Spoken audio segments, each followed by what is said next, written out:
Mechanism of breathing.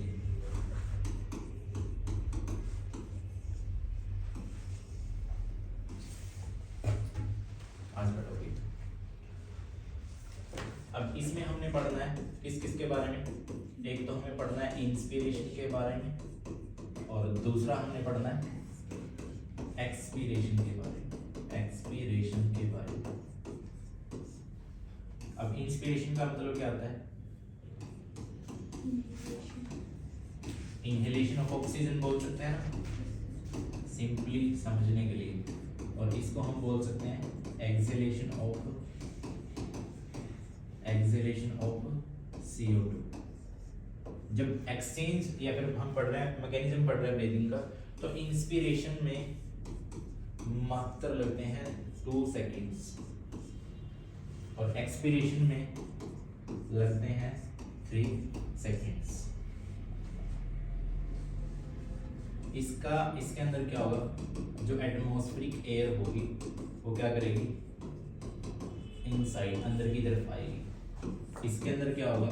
जो atmospheric air है वो क्या करेगी? आउटसाइड द बॉडी जाएगी। अब देखो, जो इंस्पिरेशन है, इंस्पिरेशन क्या? इंस्पिरेशन एक एक्टिव प्रोसेस है और एक्सपीरेशन एक पैसिव प्रोसेस है। अब एक्टिव और पैसिव का मतलब क्या होता है? एक्टिव का मतलब क्या हुआ? एक्टिव का मतलब हुआ कि इसको एनर्जी रिक्वायर्ड होगी, इसको एनर्जी रिक्वायर्ड होगी और इसको एनर्जी रिक्वायर्ड नहीं होगी। No energy required. ये चीज लिख ली। अब एक्टिव और पैसिव इनको नाम क्यों दिया हुआ? इंस्पिरेशन को हम एक्टिव बोल रहे हैं और पैसिव को हम उसको एक्सपीरेशन को हम पैसिव बोल रहे हैं। अब इनको ऐसा क्यों बोला हुआ है? लिख लिया। देखो, 2 टाइप, हम वॉल्यूम और प्रेशर की बात करेंगे यहाँ पे। चलिए नेक्स्ट, वॉल्यूम और प्रेशर की बात करेंगे। देखो, एक हम बोल सकते हैं इंट्रा पल्मोनरी, और पल्मोनरी वर्ड किसके लिए आता है? लंग्स के लिए। इंट्रा पल्मोनरी प्रेशर, और एक हमने ले लिया एटमॉस्फेरिक प्रेशर। अब देखो, 2 केस बताएंगे। अगर इंट्रा पल्मोनरी प्रेशर कम होगा एटमॉस्फेरिक प्रेशर से, तो हमें एनर्जी लगानी पड़ेगी ना सांस लेने के लिए। तो ऐसा किसके अंदर होगा? ये वाला प्रोसेस किसके अंदर चलेगा? ये चलेगा जब हम क्या कर रहे हैं? इंस्पिरेशन कर रहे हैं। ठीक है।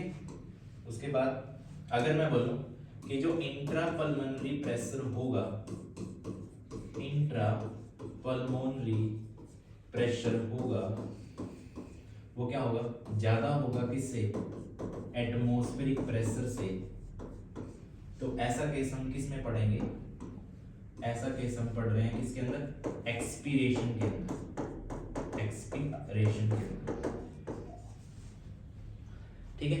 अब ये चीज देखो, हम पढ़ते हैं डिफ्यूजन, और डिफ्यूजन में क्या होता है? मूवमेंट होती है ना पार्टिकल्स की, सॉलिड लिक्विड गैस कुछ भी हो सकता है। कहां से कहां? From high pressure to low pressure. जहां पे प्रेशर हाई होगा वहां पे मूवमेंट होगी हाई टू लो प्रेशर। इसलिए ये 2 केस बताए। इंट्रा पल्मोनरी प्रेशर, पल्मोनरी का मतलब लंग्स, कि लंग्स के अंदर। इंट्रा विद इन होता है, इंटर इन बिटवीन होता है। लिखिए। अब मैकेनिज्म स्टार्ट कर रहे हैं।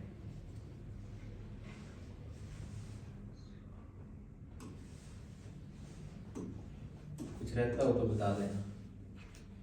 अब प्रॉपर्ली हम मैकेनिज्म स्टार्ट कर रहे हैं। Mechanism of breathing.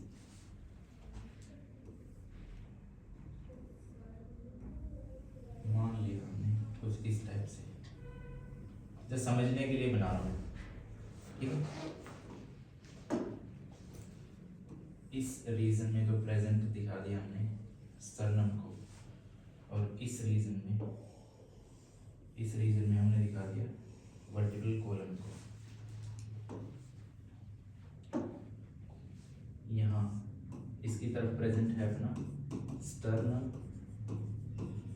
And ribs, और यहाँ पे प्रेजेंट है वर्टिब्रल कॉलम।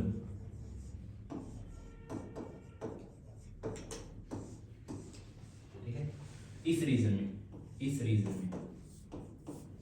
में प्रेजेंट होगा डायफ्राम।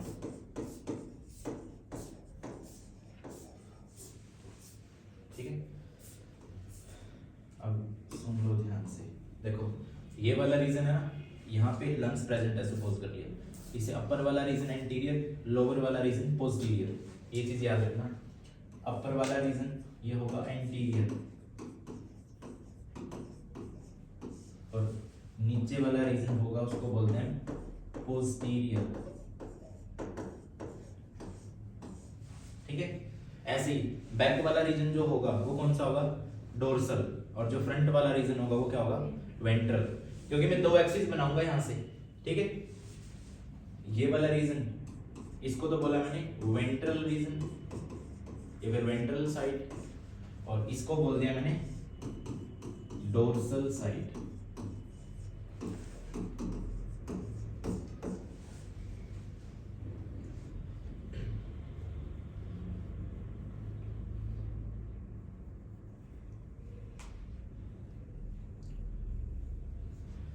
और यहाँ पे हम दिखा सकते हैं, लेकिन यहाँ पे ये जो रीजन दिखाया, यहाँ पे हमने दिखा दिया पल्मोनरी वॉल्यूम,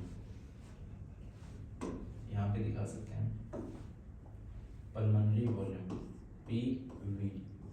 ठीक है, ये लंग्स का केस दिखाया हुआ है कि लंग्स के अंदर जो वॉल्यूम होगी उसको पल्मोनरी वॉल्यूम बोला हुआ है। अब देखो जब हम क्या करेंगे, फर्स्ट केस अपना कॉन्ट्रैक्शन यानी कि हम क्या कर रहे हैं, इंस्पायर कर रहे हैं। ठीक है, ये वाला रीजन हम बना सकते हैं कॉन्ट्रैक्शन का हम क्या कर रहे हैं, इंस्पायर कर रहे हैं। अब इसको स्टार्ट करने से पहले देखो, रिब्स के पास ना कुछ इस टाइप से मसल्स प्रेजेंट होती हैं जो एक दूसरे से ऐसे जुड़ी होती हैं, कुछ इस टाइप से। इनको हम बोलते हैं कोस्टल मसल्स, इनको हम नाम देते हैं कोस्टल मसल्स। और कोस्टल मसल्स में दो टाइप की हम पढ़ते हैं, कौन सी, एक होगी एक्सटर्नल इंटरकोस्टल मसल्स, एक्सटर्नल या फिर एक्सटर्नल कोस्टल मसल कर लो, अलग अलग बना देते हैं। एक्सटर्नल कोस्टल मसल्स, और दूसरी को बना लो इंटरनल कोस्टल मसल्स।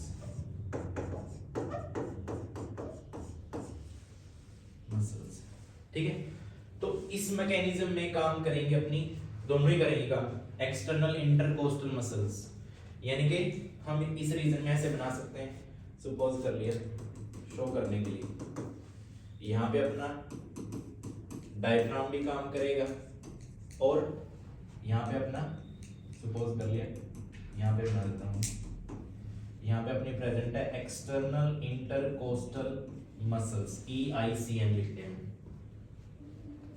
ठीक है,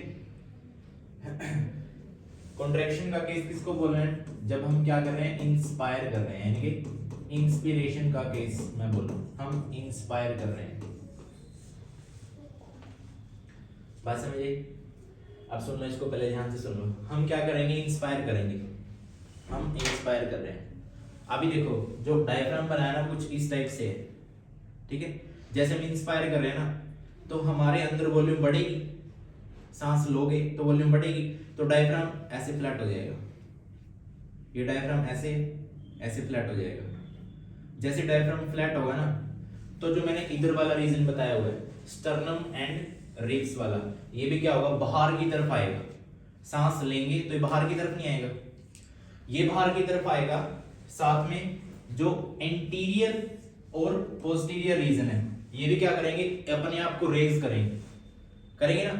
तो ये सारी कंडीशंस जो हैं, अब इन कंडीशंस को हम लिखेंगे, जो मैकेनिज्म होगा ना कि क्या हो रहा है क्या नहीं हो रहा है, अब इन चीजों को हम लिखेंगे।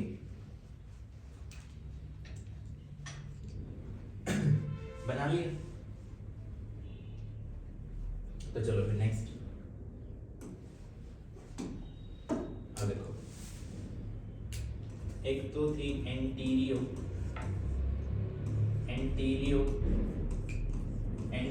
डोर्सल एक्सिस बोल सकते हैं, एंटीरियो डोर्सल एक्सिस बोल सकते हैं। और दूसरी हम किसको बोल सकते हैं, एक सेकंड, एंटीरियो को पोस्टीरियर के साथ लिख लेते हैं ना, इसको हम क्या करते हैं, एंटीरियो पोस्टीरियर लिख लो, एंटीरियो पोस्टीरियर एक्सिस, ठीक है। अप एंड डाउन का तो बताया था। उसके बाद है दूसरी डोर्सोवेंट्रल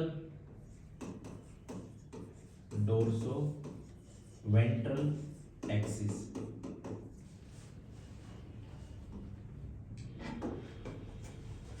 इन दोनों को मिला के देखो क्या हो रहा है, जब ये दोनों मिल रही है तब केस बन रहा है अपना, जब ये दोनों कॉन्ट्रैक्ट कर रही हैं या फिर कॉन्ट्रैक्शन हो रही हैं तो ये अपने आप को रेज करेंगी, बाहर की तरफ निकालेंगे ना, बाहर की तरफ जाएंगे। जब इंस्पायर करेंगे ना, सांस लेंगे, तो ये बाहर की तरफ ऐसे, एक तो डोर्सोवेंट्रल एक्सिस, दूसरी है एंटीरियो पोस्टीरियर एक्सिस, ठीक है। एंटीरियो पोस्टीरियर किसको बोला है, अप एंड डाउन को, और डोर्सोवेंट्रल आगे पीछे को, है ना।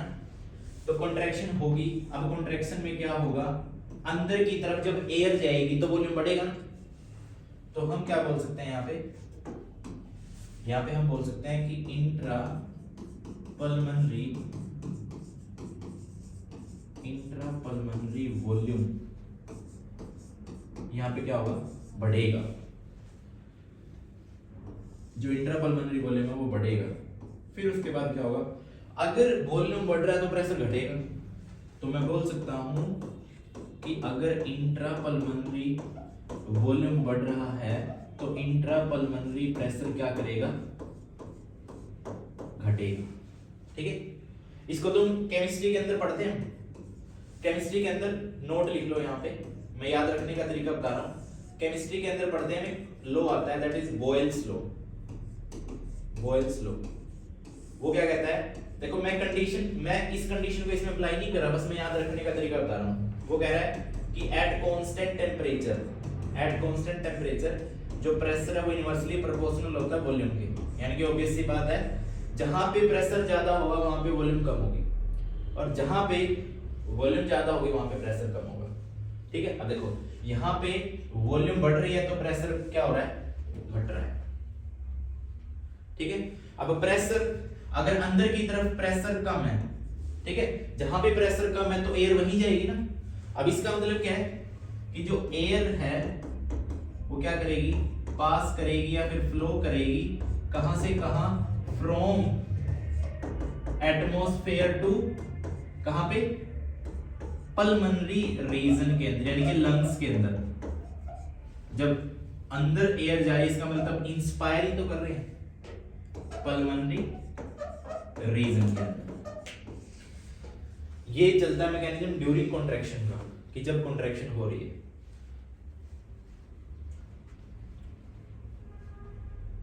लिख लिए,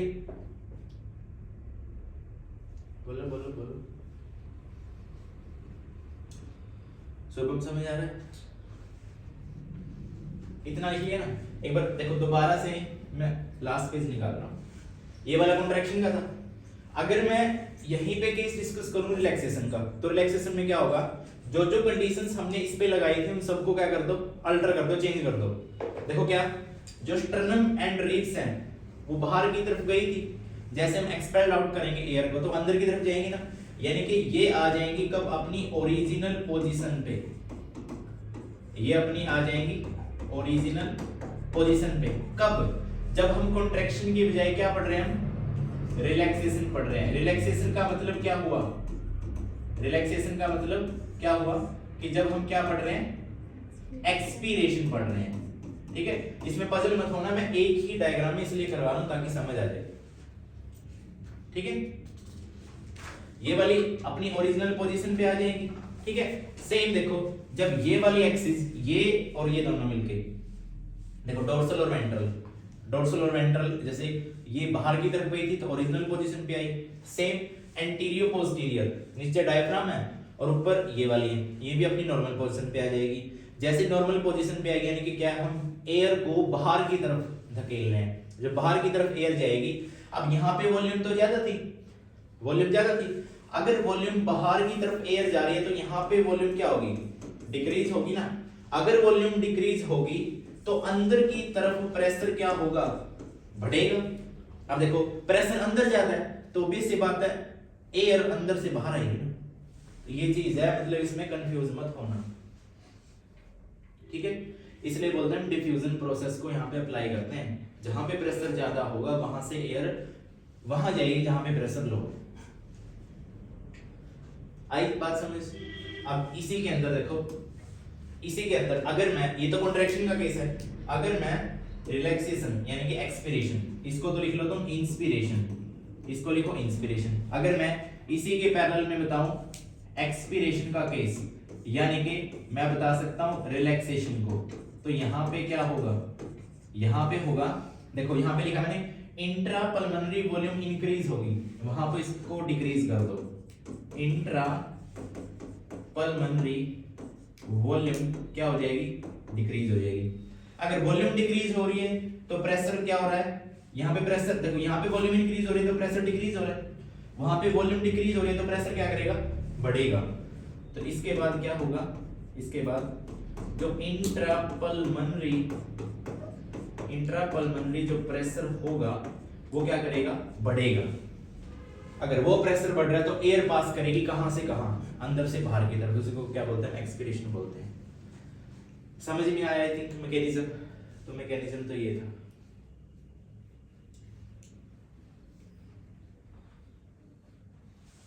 इंस्पिरेशन, कॉन्ट्रैक्शन, एक्सपिरेशन, रिलैक्सेशन। ठीक है, एक्सपिरेशन को रिलैक्सेशन क्यों बोल रहे हैं, क्योंकि जो हम डायफ्राम या फिर एक्सटर्नल इंटरकोस्टल मसल्स बोल रहे हैं ना, वो अपनी क्या रिलैक्स पोजीशन में आ जाती हैं। और याद रखना इसके अंदर तो कॉन्ट्रैक्शन के अंदर तो जो डायफ्राम होगा ना, जो डायफ्राम होगा वो आ जाएगा, वो फ्लैट हो जाएगा ना, लेकिन जैसे ही एक्सपिरेशन होगा डायफ्राम की जो पोजीशन होगी वो दोबारा से डोम शेप हो जाएगी, डोम शेप। ठीक है, अब वो ऐसे था ना, ऐसे ही जब इंस्पिरेशन हुआ था वैसे हुआ था, फ्लैट हो गया था, दोबारा से फिर वैसे हो जाएगा। ठीक है, ये चीज है।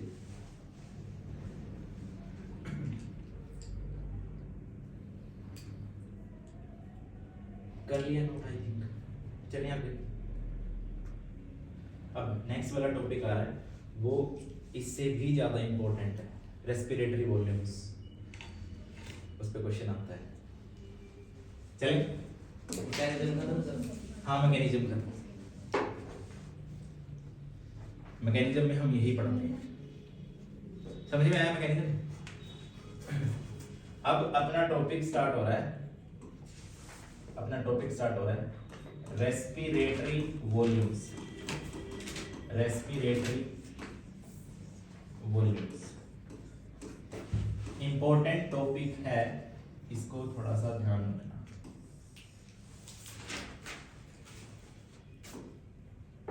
रेस्पिरेटरी वॉल्यूम्स हम कौन सी पढ़ेंगे? एक तो हम पढ़ेंगे tidal volume,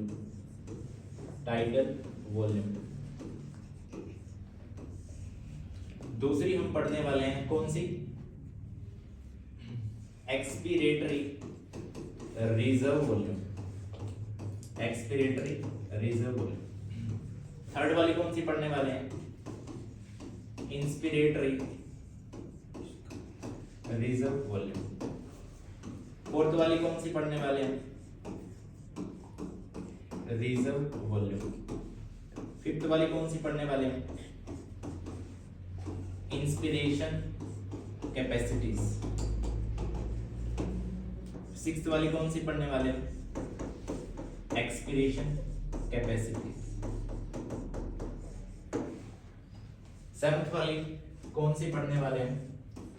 functional residual volume.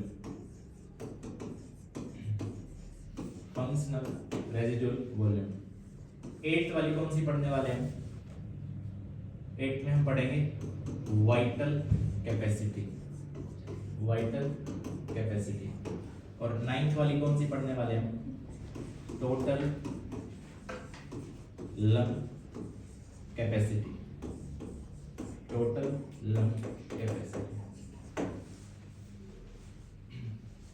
इसके अलावा बता दो कोई और याद आ रही हो? क्या हो गया?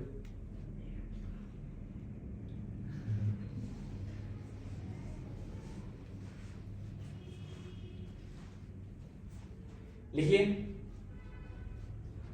अब इसको थोड़ा सा अलग तरीके से पढ़ेंगे, ऐसे और नहीं होती याद नहीं रहती है और नहीं नहीं, इतनी होंगी बहुत है नहीं तो एक आदमी कोई युक्त है। अब इनको याद भी तो रखना है, इनको याद भी तो रखना है। अब देखो थोड़ा सा अलग तरीके से समझाएंगे, याद रहेंगे। क्या हो गया? लिख लिए? करवाएं? चलें?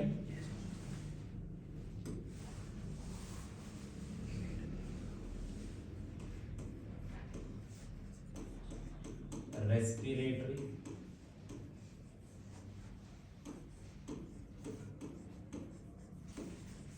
वॉल्यूम्स।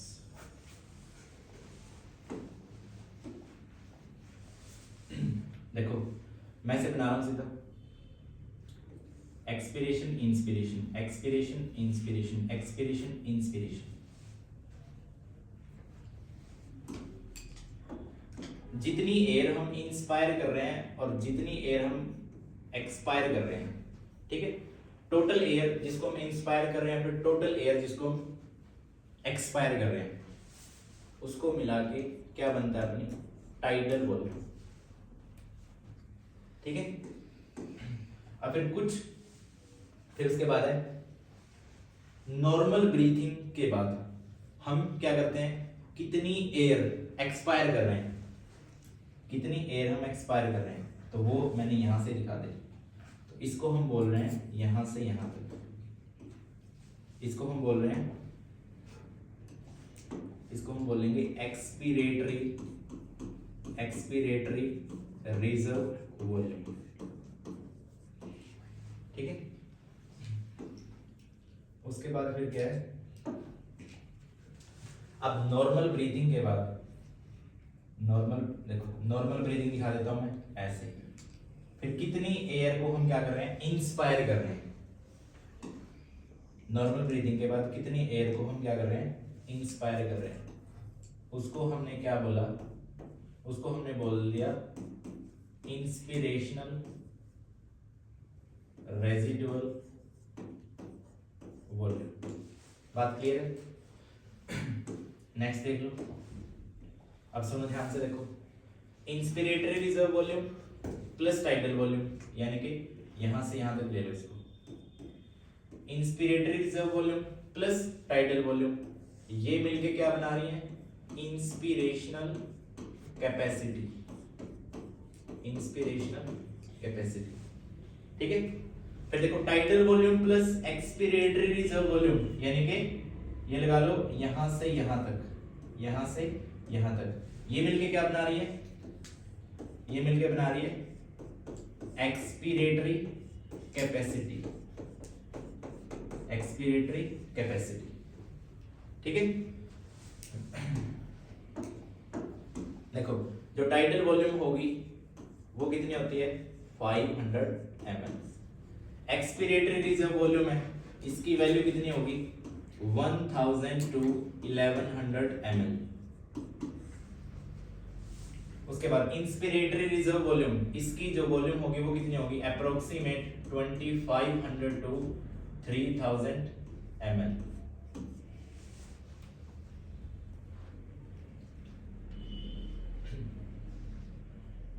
लिख लिया।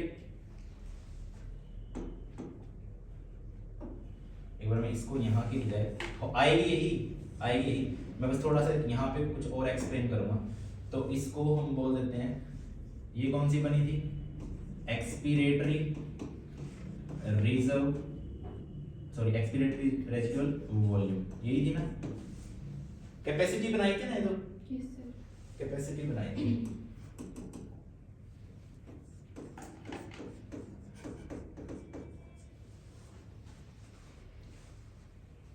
एक मिनट, इसको नाम दे देंगे कैपेसिटी। ठीक है, यहां तक क्लियर है। अब देखो, अब एक्सपिरेशन कर लिया, इंस्पिरेशन कर लिया, अब जितनी वॉल्यूम या फिर जितनी एयर लंग्स के अंदर है, जितनी रेजिडुअल जो बची है, उसको हम बोलते हैं रेजिडुअल वॉल्यूम। उसको मैंने यहां से दिखा दिया। तो ये जो बनेगी अपनी, इसको यहां से यहां, इसको हम बता सकते हैं रेजिडुअल वॉल्यूम। ठीक है, रेजिडुअल वॉल्यूम। और इसकी वैल्यू कितनी होगी, approximate 1100 to 1200 mm। I think बात क्लियर है, क्लियर है ना। उसके बाद हम पढ़ रहे हैं, अगर हम क्या कर रहे हैं, फोर्स के साथ इंस्पिरेशन कर रहे हैं और फोर्सली एक्सपिरेशन कर रहे हैं। फोर्सली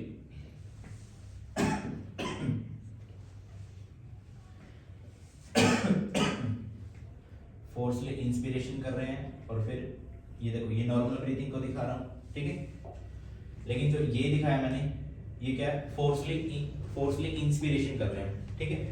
इसको मैंने बोल दिया, इस चीज को, इसको मैंने बोल दिया वाइटल कैपेसिटी, वीसी, ठीक है। या फिर हम क्या कर रहे हैं, या फिर हम फोर्सली एक्सपिरेशन कर रहे हैं। देखो, ये एक्सपिरेशन को शो कर रहा है, ये हम दिखा सकते हैं इसको इस फॉर्म में, और फिर नॉर्मल इस फॉर्म में, और फिर एक्सपिरेशन। यानी कि ये तो है फोर्सफुली एक्सपिरेशन के बाद जो बनी है वाइटल कैपेसिटी, और ये फोर्सफुल इंस्पिरेशन के बाद जो वाइटल कैपेसिटी बनी, ठीक है। थोड़ा सा समझने में हो सकती है, यहाँ तक क्लियर है। अब सुनो, एक बार सुनो, जो वाइटल कैपेसिटी है वो किस किस से मिलके बनी है, वाइटल कैपेसिटी, जो वाइटल कैपेसिटी है वो बनेगी यहाँ तक, यानी कि जो वाइटल कैपेसिटी होगी,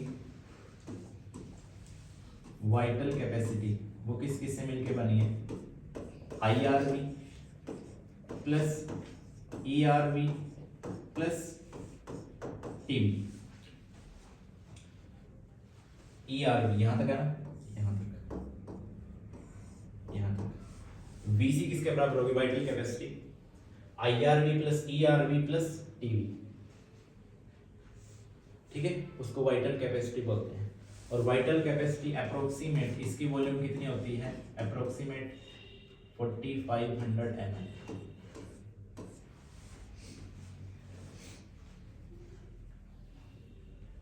ठीक है, समझ में आई। अब उसके बाद यहां से लेके यहां तक, यहां से यहां तक, उसको बोलते हैं, उसको बोल देता हूं TLC, टोटल लंग कैपेसिटी। जो टोटल लंग कैपेसिटी होगी वो किसके बराबर होगी, वो बराबर होगी VC प्लस RV, ठीक है। अगर ये अच्छा ना लगे तो इसको तुम लिख सकते हो IRV plus ERV plus TB plus RV, इसके इक्वल होगी कौन होगी, TLC, टोटल लंग कैपेसिटी।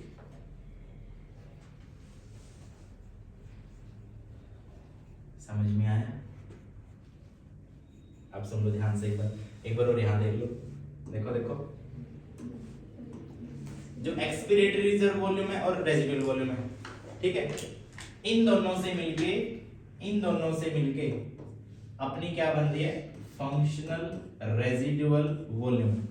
यानी कि फंक्शनल रेजिडुअल वॉल्यूम किसके बराबर होगी, वो बराबर होगी ERV प्लस कौन सी थी, रेजिडुअल वॉल्यूम, रेजिडुअल वॉल्यूम।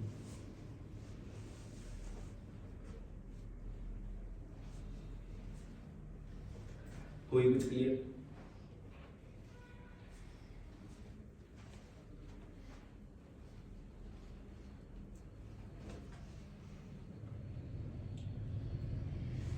ये जो बताया ना मैंने, जहां पे भी ये चीज दिखा रखी है, देखो ये नॉर्मल इंस्पिरेशन एक्सपिरेशन को शो कर रहा है, नॉर्मल इंस्पिरेशन या फिर एक्सपिरेशन को शो कर रहा है।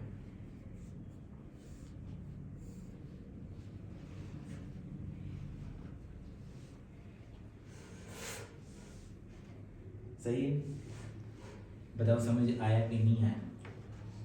बस इंस्पिरेशन एक्सपिरेशन को याद रख लो, सारी चीजें क्लियर हो जाएंगी। रेजिडुअल वॉल्यूम क्या है, इंस्पिरेशन एक्सपिरेशन करने के बाद जितनी वॉल्यूम हमारे लंग्स में बची है वो रेजिडुअल वॉल्यूम है। क्लियर? इसमें अब लिखवा देते हैं, थोड़ा सा सम अप कर देते हैं इसका। देखो एक हमने पढ़ी टीवी टाइटल वॉल्यूम, उसकी वॉल्यूम कितनी थी, 500 ml, ठीक है, वाइट ले लेते हैं। सेकंड वाली कौन सी पढ़ी थी, ERV पढ़ी थी ना, एक्सपिरेटरी रिजर्व वॉल्यूम, इसकी 1000 to 1100 ml होती है वॉल्यूम। उसके बाद कौन सी पढ़ी थी, इंस्पिरेटरी रिजर्व वॉल्यूम पढ़ी थी ना, इसकी अप्रोक्सीमेट जो वॉल्यूम होगी 2500 to 3000 ml होगी। उसके बाद अब देखो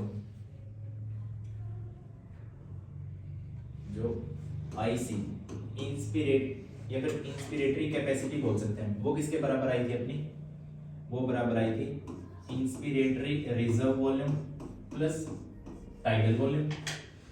उसके बाद है एक्सपिरेटरी कैपेसिटी, वो किसके बराबर आई थी, expiratory reserve volume plus tidal volume के बराबर आई थी।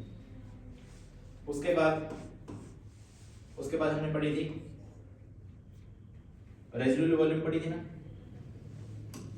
Residual volume. अच्छा, रेजिडुअल वॉल्यूम की कितनी आई थी, रेजिडुअल वॉल्यूम कितनी ml थी, वो 1100 से 1200 ml। उसके बाद आते हैं यहाँ पे, फिर हमने पढ़ी थी वाइटल कैपेसिटी, और जो वाइटल कैपेसिटी है उसकी वॉल्यूम किसके बराबर होती है, 40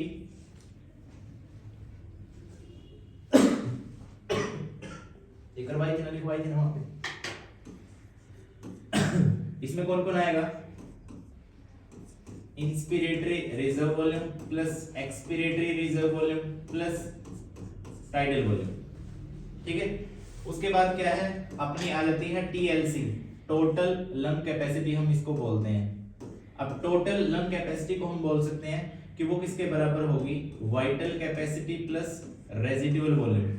अब हम वाइटल कैपेसिटी की जगह ये सारी वॉल्यूम भी लिख सकते हैं। इसका मतलब क्या बना, IRV plus ERV plus TV plus RV, इन सब के बराबर कौन बनी है, टोटल लंग कैपेसिटी। फिर अपनी बच जाती है फंक्शनल रेजिडुअल वॉल्यूम, क्या होती है, फंक्शनल रेजिडुअल वॉल्यूम। तो ये किसके बराबर होगी अपनी, ERV expiratory reserve volume plus residual volume, ये इसके बराबर होगी, ठीक है। तो ये अपनी रेस्पिरेटरी वॉल्यूम्स है। बात क्लियर, समझ आए? कुछ पूछना हो इसमें बता दो। देखो इन चारों की पूछते हैं, ये वाली, ये वाली, ये वाली और ये वाली। वॉल्यूम जरूर याद रखना, ठीक है।